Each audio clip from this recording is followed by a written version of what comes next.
Саламатсыздар, урматтуу Чалкан медиа каналынын көрөрмандары, өлкөбүздө алынган акыркы сааттагы жаңылыктар менен сиздерди тааныштырабыз. Тимур Саралаев Атамбаев саясатчылар үйүнүн төрүндө тынч отуруп, Кыргызстанга жакшылык кылбаса дагы кесепетин тийгизбей тынч отурганы туура болот. Алмазбек Атамбаев президент кезинде Садыр Жапаровго жана башкаларга кандай мамиле кылды? Ал эми Садыр Жапаров кандай жооп кайтарды? Салыштырып көрөлү. Садыр Жапаров кумтөр мамлекетке өтүп, элдин кызыкчылыгына иштеш керек деген демилге көтөргөн. Ал үчүн ошол кездеги президент Алмазбек Атамбаев тарабынан куугунтукталган. Садыр Жапаровго эч кандай айып тагылбай, арыздануучу жок экенине карабай өтө оор берене менен камакка алган. Үй бүлөсүн, бир туугандарын, келиндерин, тарапташтарына чейин камаган. Балдарын ур токмокко алып, аяосуз кордук көрсөткөн эсимде. Атамбаевдин кылмыш иши: ТЭЦтен уурдалган ири каражаттар, 111 миллион долларлык коррупция, дача суу кырсыгы, Азиз Батукаевдин мыйзамсыз боштондукка чыгаруусу, УКМКнын Альфа атайын кызматынын офицери Ниязбековду атып өлтүргөнү, офицер Самат Курманкуловдун инвалид болуп калышы, кызматтык абалынан кыянаттык менен пайдалануу, аймак аралык кастыкты жаратуу аракеттери. Мына ушундай ат эмес жер көтөрө алгыс иштерди жасаган. Садыр Жапаровдун учурунда Атамбаевдин үй бүлөсүнө эч кандай куугунтук болгон жок. Балдарына саясатта эркин ишбердүүлүк жүргүзүүгө шарт түзүлдү. Кадыр Атамбаев Бишкек шаардык кеңешинин депутаты, Сейит Атамбаев жогорку кеңештин депутаты болду. Эки баласы тең оюна келгенди сүйлөп, трибунаны эркин колдонушту. Атамбаевдин түрмөгө түшүп калышы анын кекчилдиги жана текеберлиги себеп болду. Садыр Жапаров Кыргызда айтылган таш менен урганды аш менен ур деген ата бабанын сөзүн айкөлдүктү, кечиримдүүлүктү, адамдык сапаттын үлгүсүн көрсөттү. Атамбаевден өч албаса деле анын кылмыштары жакынкы күндөрү эркиндикке чыгышы күмөн болчу. Бирок анын ден соолугу эске алынып, дарыланып келүүгө шарт түзүлдү. Эми Алмазбек Атамбаев жана Кыргызстанды талаптоногон аттан түшсө дагы ээрден түшкүсү келбегендер акылына келиши керек. Кыргызстан саясий сыноолордун полигону эмес. Акыркы 2 жылда экономикалык көрсөткүчтөр, социалдык курулуштар, мамлекеттин чегарасын бекемдөө, аскердик коргонууга түзүлгөн шарттар ылдам жакшырууда. Эл аралык байланыштар, тышкы саясат жолго коюлду. Энергетикалык коопсуздукту бекемдөөдөн 50дөн ашык чакан ГЭСтер, ири кубаттуулуктагы долбоорлор башталып жатат. Дүйнөгө байланыш түзө турган экономикалык жана стратегиялык мааниси зор Кытай, Кыргызстан, Өзбекстан темир жолунун курулушу башталуу алдында турат. Адахам Адомаров баш болгондор кумтөрдү мамлекетке ала албайт дешти эле. 1 жыл аралыгында саясий эрктүүлүгүн көрсөтүү убадасына турду. Мурда казылган алтын мамлекетке кенедей гана үлүшү калса, азыр кумтөрдөн жылына 16-17 тонна алтын казылып мамлекеттин байлыгы болуп топтолууда. Эми Алмазбек Атамбаев эле эмес, мурдагы саясатчылар үйүнүн төрүндө тынч отуруп, Кыргызстанга жакшылык кылбаса дагы кесепетин тийгизбей тынч отурганы туура болот.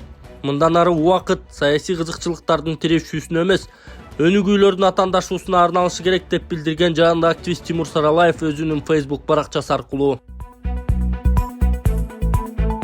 Садыр Жапаров Алмазбек Атамбаевдин абактан чыгышы боюнча үн катты. Сот менен укук коргоо органдары чечтиби Алмазбек Атамбаевди бошотууну? Демек соттун чечимине баш ийишибиз керек. Мындай пикир мамлекет башчысы Садыр Жапаров мурдагы президент Алмазбек Атамбаевдин абактан бошотулушу боюнча кабар агенттигинин суроосуна жооп берип жатып айткан. Жапаров мыйзамга баш ийип жашаганды үйрөнүү туурасында кеп кылган. Сот менен укук коргоо органдары чечтиби? Демек соттун чечимине баш ийишибиз керек. Эң негизгиси мыйзамга баш ийип жашаганды үйрөнөлү. Былтырдагы октябрь окуясы, мектеп салганы, чет өлкөнүн жарандарына паспорт берген кылмыш иштери боюнча сот актаган. Анда деле соттун чечимине макул болушубуз керек дегенбиз. Макулбуз деген Садыр Жапаров. Ал кечиримдүүлүк тууралуу да айткан. Түрмөдө жылаандын баласы дагы жатпасын деген сөз бар.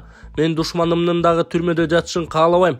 Кудай пайгамбарыбыз Мухаммед саллаллаху алейхи вассаламга мен дайыма кечиримдүүлөр менен сабырдуулар тараптамын деп айткан экен. Кечиримдүү болушубуз керек. Биз Кудай жолунда болсок, баардык иштерибиз дайыма алдыга жылат деп жыйынтыктаган Ал Маегин. Эсиңиздерге салсак, Кыргызстандын мурдагы президенти Алмазбек Атамбаев темир тордун артында 3,5 жыл отуруп, 2023 жылдын 14 февралында бошотулган. Жогорку сот кирим төбөл Азиз Батукаевдин абактан мыйзамсыз бошотулушуна байланыштуу өкүм жокко чыгарылып, Атамбаевдин ишин кайрадан кароо үчүн жиберген соң чыгарылып, бүгүн чет өлкөгө дарыланууга учуп кеткен.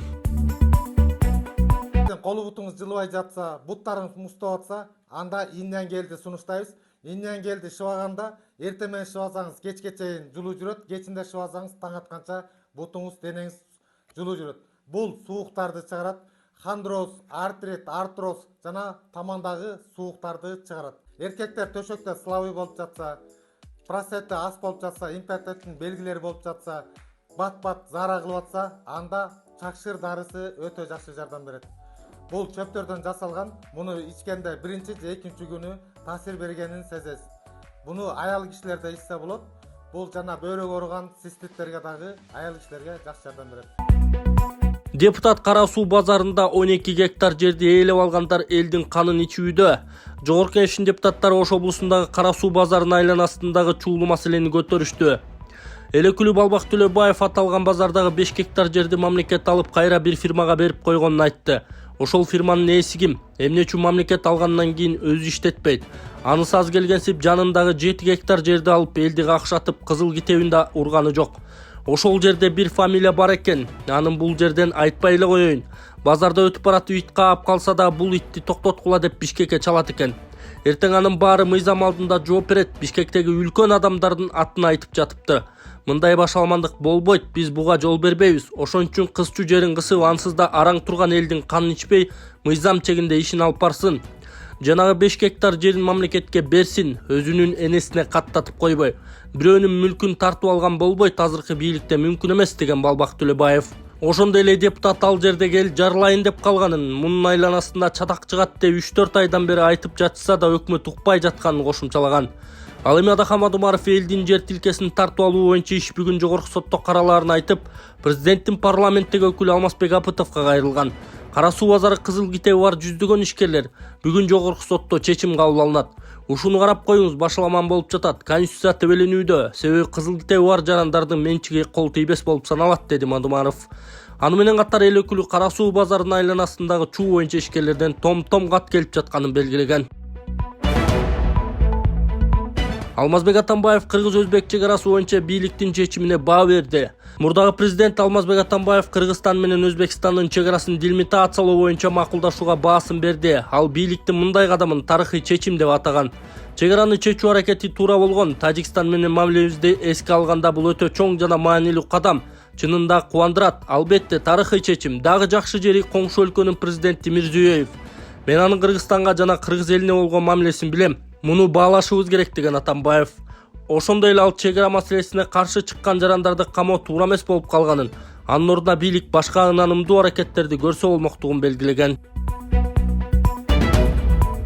Гемпиреват иши сот бир нече адамды 20 апрелге чейин абакта калтырды. Бишкек шаарынын 1-май райондук соту Гемпиреват иши боюнча 2 кишинин баш коргоо чарасын өзгөртүп үй камагына чыгарса, 6 адамды абакта калтырды. Бул туурасында аталган соттун маалымат кызматтан билдиришти. Мурдагы депутат Орозайым Нарматов менен Жээнбековдо иштеген куруучу Нурлан Асанбеков үй камагында калтырылган. Ал эми саясатчы Бектур Асанов, Равшан Жээнбеков, Азимбек Бекназаров, Коопсуздук кеңешинин экс катчысы Кеңешбек Дүйшөбаев, активисттер Али Шабдан менен Акыл Айтбаев 20 апрелге чейин камакта отурушмакчы. 24 октябрда Гемпиреват суу сактагычы боюнча нааразычылыктан улам бир катар адамдарга кылмыш иши козголуп, 21 киши кармалган. Бишкекте кармалгандарды бошотуу жана суу сактагычты коңшу мамлекетке бербөө боюнча тынчтык митинги да өткөн.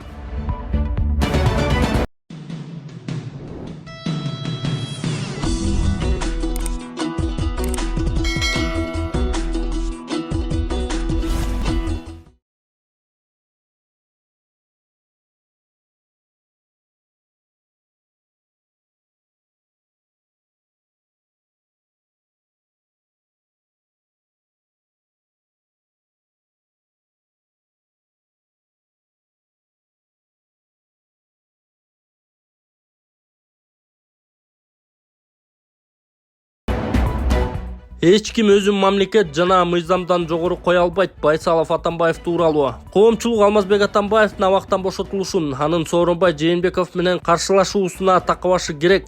Бул тууралуу Министрлер кабинетинин төрагасынын орун басары Эдил